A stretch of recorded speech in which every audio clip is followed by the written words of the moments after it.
ఆటను నువ్వెప్పుడు అలసిపోయి ఆపేశావో అక్కడ మొదలుపెట్టిన వాడిదే గెలుపు. ఓసారి 2 కప్పలు పొరపాటున నిండుగా ఉన్న వెచ్చని పాల బకెట్లో పడిపోయాయి. అయితే ఎంతకీ బయటికి వచ్చే మార్గం మాత్రం కనిపించక 2 ఈదుతూనే ఉన్నాయి. ఎంత ఈత కొడుతున్నా ఇంకో మార్గం కనిపించట్లేదు. చుట్టూ ఎటు చూసినా తెల్లటి పాలు. నిమిషాలు గంటలు గడిచాయి. ఇక వీటి వల్ల కాలేదు. ఒక కప్ప నేను అలసిపోయాను, నా పని అయిపోయింది, చావు తప్ప మరో మార్గం లేదంటూ మునిగిపోయింది. రెండో కప్ప ఎలాగూ చచ్చిపోవడమే కదా, చచ్చిపోయే ముందు ప్రయత్నిస్తే తప్పేముంది అని కాళ్ళు చేతులు ఆడిస్తూనే ఉంది. రాత్రి అయిపోయింది, తెల్లవారింది కూడా, సూర్యుడు కూడా వచ్చేశాడు. వాతావరణం వెచ్చబడింది. ఈ పాలు కాస్త గట్టిపడి పెరుగైపోయాయి. ఆ కప్ప సులభంగా పైకి ఎగిరి బయటపడింది. మన జీవితం కూడా అంతే, పాలతో నిండిపోయిన పాత్ర లాంటిది. ఒక్కోసారి పరిస్థితులు ముంచేస్తున్నట్టుంటాయి. ఆశలు వదులుకోవాలని అనిపిస్తుంటుంది.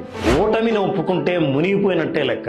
ప్రయత్నిస్తూ ఉన్న వాళ్ళ జీవితాల్లోనే అద్భుతాలు జరుగుతాయి. మీ జీవితంలో ఈ రోజే ఆ అద్భుతం ఎందుకు జరగకూడదు? ప్రయత్నిస్తూ ఉండండి. మీరేమంటారు?